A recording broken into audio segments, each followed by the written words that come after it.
Introducing Life and Homes Weekly, a new free email service that delivers to your phone exclusive money-saving coupons on local lifestyle and home products and services with up-to-the-minute real estate information. With Life and Homes Weekly, you'll get this weekend's open house list, new listing alerts, searchable up-to-the-minute real estate listings, a copy of the area's largest digital real estate magazine, and valuable coupons. Just go to lifeandhomes.com, click on the weekly button, and subscribe for free.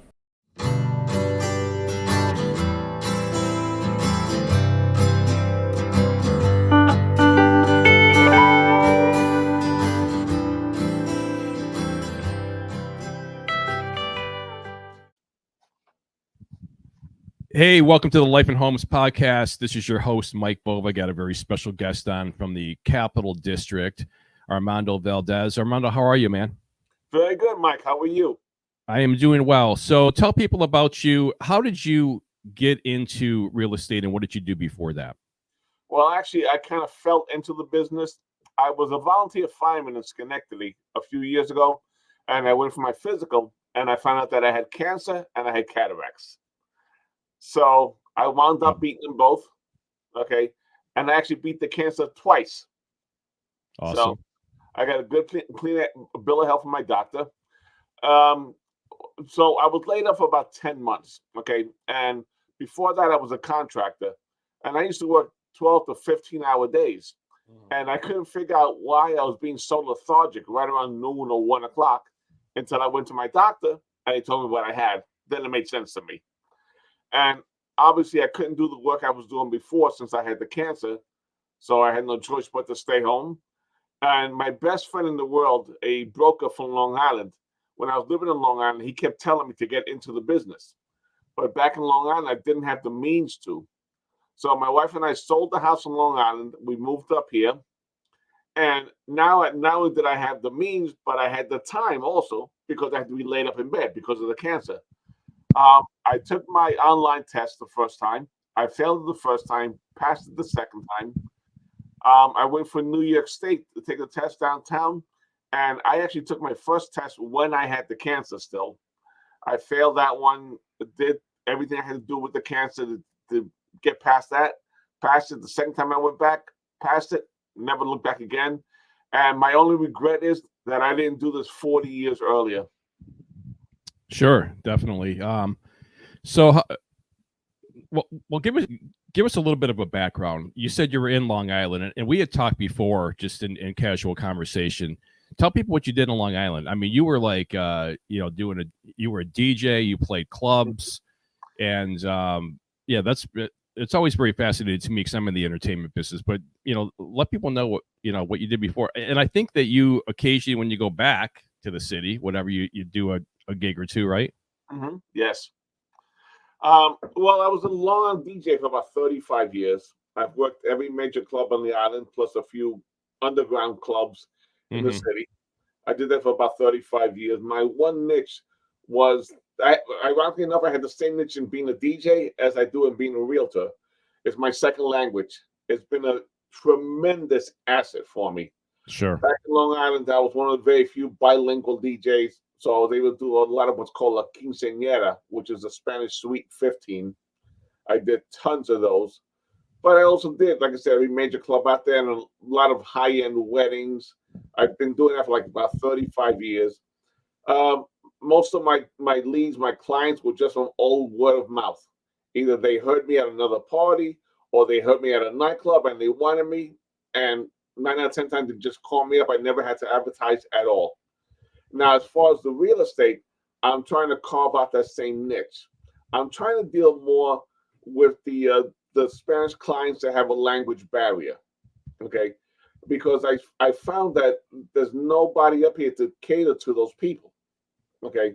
I tried to put together a conglomerate of Spanish realtors, Spanish lenders, right, Spanish home inspectors, anybody that can fill the void, the gap that there is in the language barrier. These people are here. Obviously, they're here. We see them every single day. Mm-hmm. But unfortunately, they're very intimidated because they don't speak English, which I can understand. You come to a foreign country, you have no idea what's going on or what anybody's saying to you. Sure. But they're all trying to look for work out there, and some of them do have the money to either buy a home or they're selling a home already also, but they have no place to turn to because nobody speaks their language. And they're a little bit apprehensive because they want to make sure they're not getting basically ripped off the same way anybody else will want to be. Right. So that's why I'm trying to do that with all the Spanish realtors, lenders, and anybody else. Absolutely. And we're gonna do our best to help you do that. So yeah. Now I want people to be able to get a hold of you. So, why don't you I'm gonna type it out as you say your phone number and your email address, but what is the best way for people to get a hold of you? And we're going to continue the interview, but I want to make sure that I get this up on the screen because I don't think there are many Spanish speaking people in real estate, right? I mean, you have to be one of the few, I would imagine. Yes, I am actually. Sad but true, yes. Now, the best way to reach me would be right here, my cell phone. My phone is on my hip more than my hip is. Mm-hmm. My number is area code 518-269-0789. Now, in case you call me up and I don't pick up right away, chances are I'm on the phone with somebody else, or I could be working on a house in Albany. Now that the cancer's passed, I'm back around doing my momentum again, and so I'm working on houses again, Albany, Saratoga, Catskills, wherever it may be. My email address is Armando, ARMANDO, Valdes, VALDES 123 @gmail.com.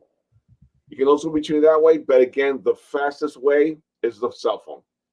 And I will get back to you very shortly. Just in case I don't pick it up, leave me a message, text me, and I'll call you right back. Okay, so there's your information on the screen. All right, 518-269-0789. Armando Valdes with an S 123 @gmail.com. I'm gonna leave that up there for a little bit.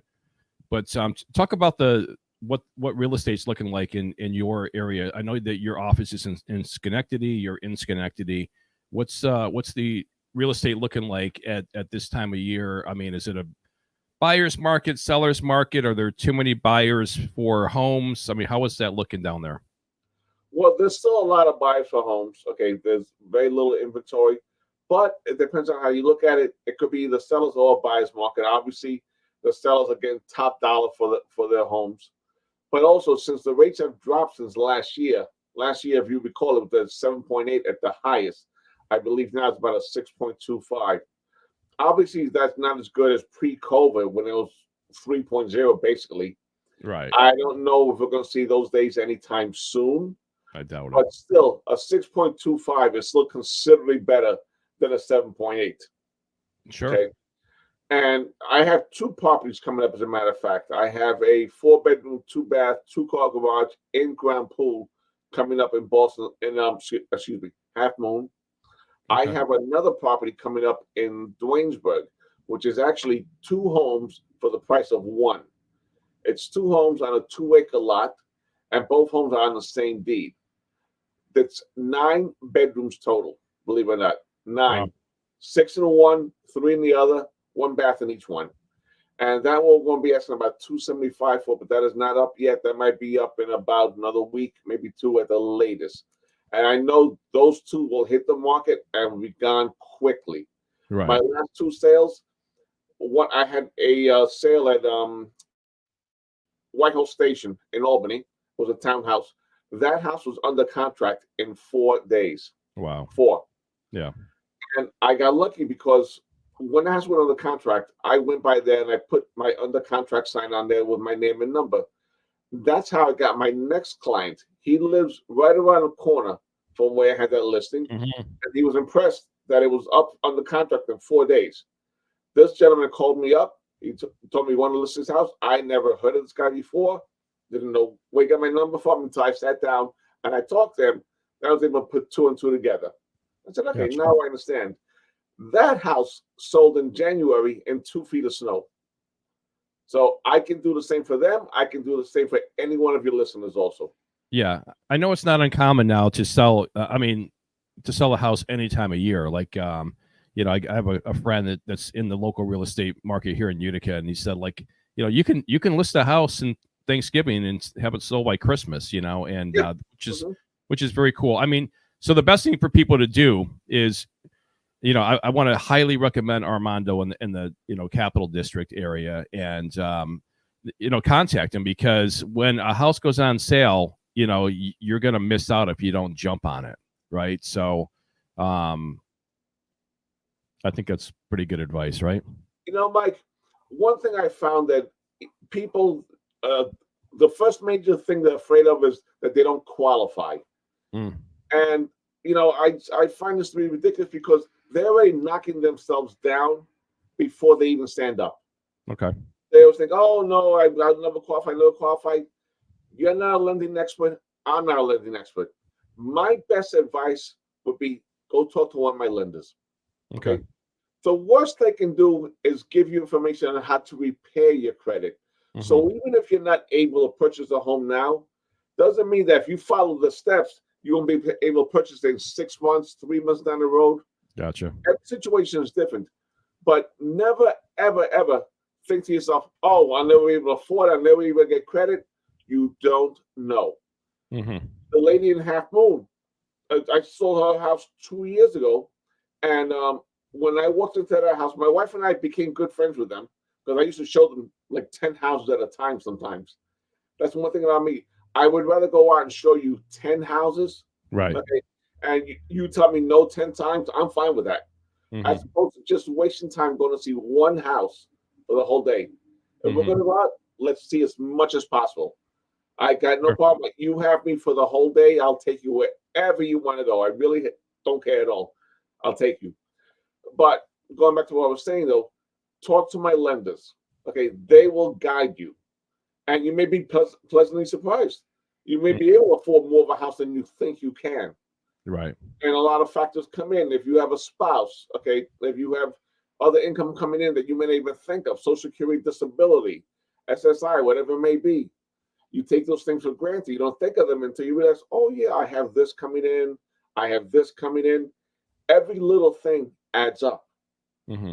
The numbers don't lie.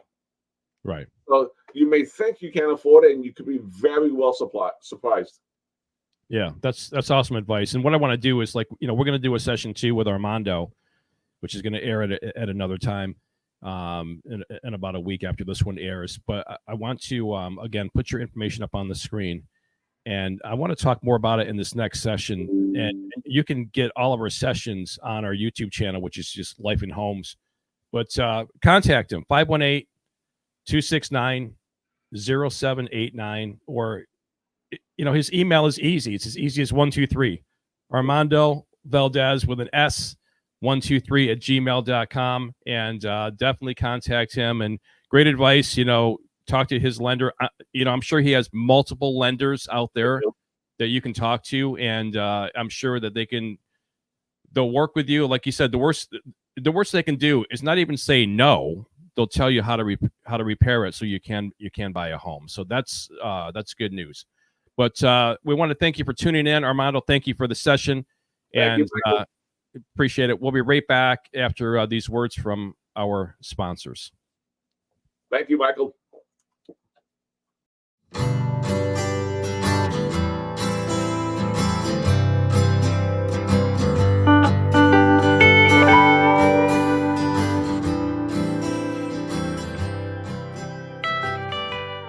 I was on the path to death.